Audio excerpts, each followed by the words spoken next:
ہم نے ہر صورت کے اندر اپنے پورے ریلوے ٹریک کو جو ہے وہ اپ گریڈ کرنا ہے.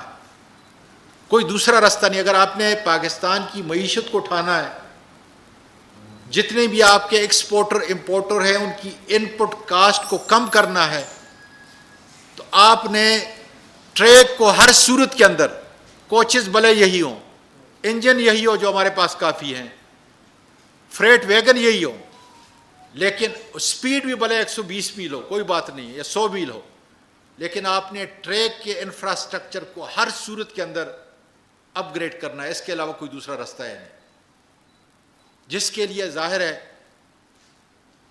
کہ 5 مہینے سے میں انتظار کر رہا ہوں کہ مجھے حکم ہو.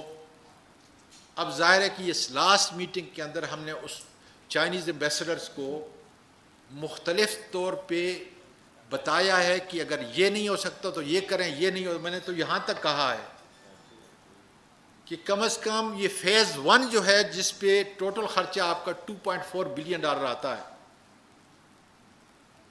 یہ اگر ہم شروع کر دیں اور اس کے بعد جو ہے اگر کوئی مسئلہ ہے جو میں مسئلہ نہیں سمجھتا، تو پھر کم از کم جو ہے باقی ہم بعد میں کر لیں گے. لیکن یہ فیز 1 جو ہمارا خطرناک ہے، اور میں نے ان کو بھی یہ باور کرایا کہ اس میں انسانی جانوں کا ضائع ہونے کا خطرہ ہے، کہ ٹوٹل ہم نے ڈائریکٹ جو اس کے اندر مجرم نہیں ملزم آئیڈینٹیفائی کیے ہیں وہ ہے 10 اس حادثے کے اندر.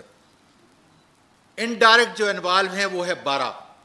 حالانکہ میں نے جو میڈیا ٹاک کی تھی اس دوران میں وہاں پر رحیم یار خان میں یا اس سائٹ کے اوپر میں نے کہا تھا کہ 18 ہے، لیکن اب یہ میں نے دیکھا کہ اس وقت ہم نے 22 آدمیوں کو ٹوٹل یہ چارج کیا ہے.